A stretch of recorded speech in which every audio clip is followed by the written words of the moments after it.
In this video, I'm going to show you how I resolve conflicts in my marriage as a couples therapist. If you want my free PDF on how to rebuild your marriage in 90 days, comment the word PDF in the comments and I'll send it to you. Yes, are you done bagging the leaves? I noticed there's still some leaves on the ground out there. I didn't know if you were finished in the front yard. Yeah, I'm done. I think it's good enough. I got most of the leaves, so I think it should be fine. Yeah, I don't think so. There's still a lot of leaves out there, and if you leave them on the ground like that, it's probably going to kill the grass. No, it's fine. I checked it. I think it should be fine. There's some leaves left out there, but they're going to disintegrate over time, so it's fine. It's no problem. I checked it. It's not fine. That's why I'm bringing this up. My voice matters here. Why aren't you listening to me?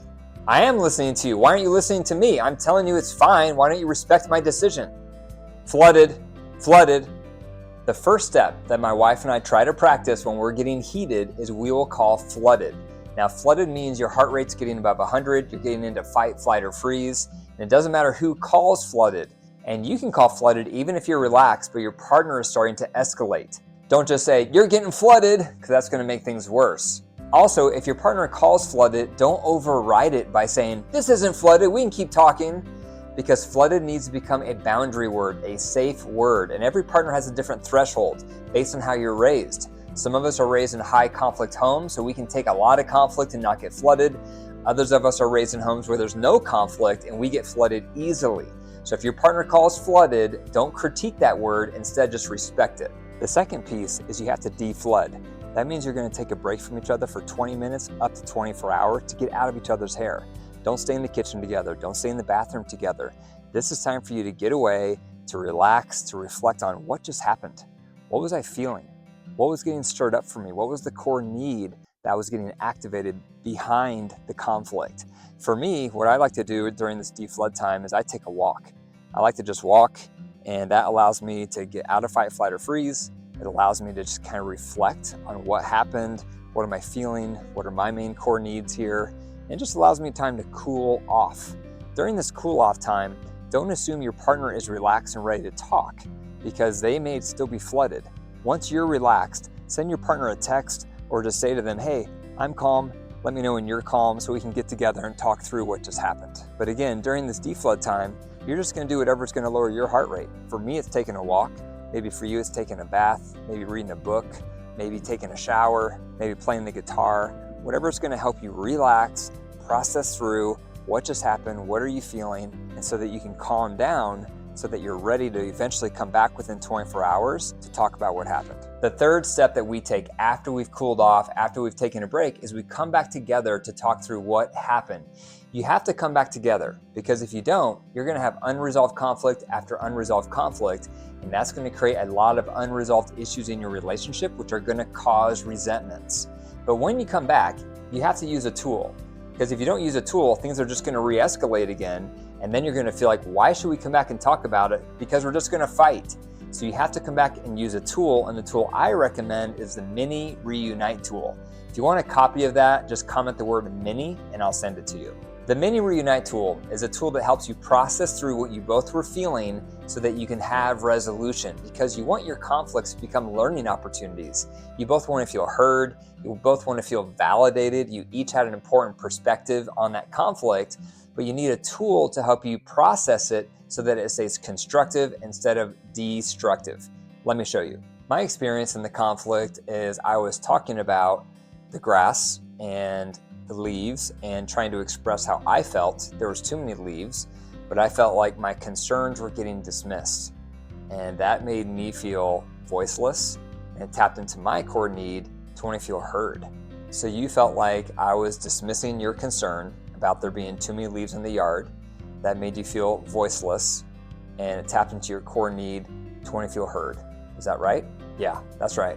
I own that I was not sensitive or responsive to your concerns that there was too many leaves left on the grass.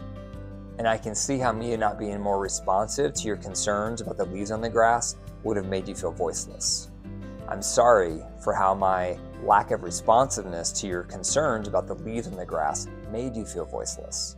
Moving forward, how about when I hear you express a concern like that, I'll view it more as a sharing power topic where we might need to strike a compromise instead of thinking my opinion should make you feel better. What do you think, and what else would you appreciate? Yeah, that would help, because then I would feel like you're at least trying to meet me in the middle, or at least you're trying to come my direction somewhat, so that I feel like some of my concerns are being addressed. My experience in the argument was that I had been working hard in the yard for several hours. I felt good about how it looked. And then I came in and I felt like there was this constant needling and critiquing of how I did. And that made me feel unappreciated. And it tapped into my core need to feel appreciated. Okay, so your experience was that you were working hard in the yard. You felt really good about how hard you worked and how good you left the yard. Then you came in and then I just kept critiquing or needling how many leaves were left. And that made you feel unappreciated, and that tapped into your core need to feel appreciated. Is that right? Yeah, that's right. I own that the very first thing I focused on was what was not good enough instead of first expressing appreciation. I can see how me focusing first and foremost on what I wanted different would have made you feel unappreciated. I'm sorry for how me focusing first on what I wanted different made you feel unappreciated.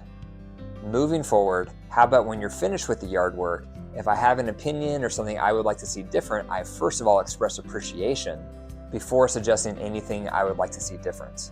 What do you think? What else would you appreciate? Yeah, I think that would help if you led with appreciation first. And it would also help if you suggested what you could do to help solve that issue. So if you want something a little different with the leaves or something else in the yard, to participate with me to get it to that level that you want. Okay, so now both partners have had a chance to talk through what their experience was in the conflict. Both partners had to summarize. They had to own something that they did that made the conflict worse. Then they had to empathize, then apologize, then make amends by suggesting what they could do different moving forward. This is the structure you want to follow when you have a conflict, because this allows you to have resolution. And you want conflicts to end where both partners are walking away with something they each can do better moving forward, because that means we're going to continually grow from these conflicts. We're going to continue to learn from them so that we can become better versions of ourselves while we try to improve our relationship as a team. If you have resentments in your relationship and you need help, you're feeling stuck, I highly recommend going through my ER Marriage Intensive. My ER is my top resource I provide for couples to help you work through your resentments one at a time in a calm and constructive manner. If you found value in today's video, be sure to like it, subscribe, and share this video with one other person in your life today that you know could benefit from it to pay it forward. Maybe it's a family member, maybe it's a colleague, maybe it's a friend.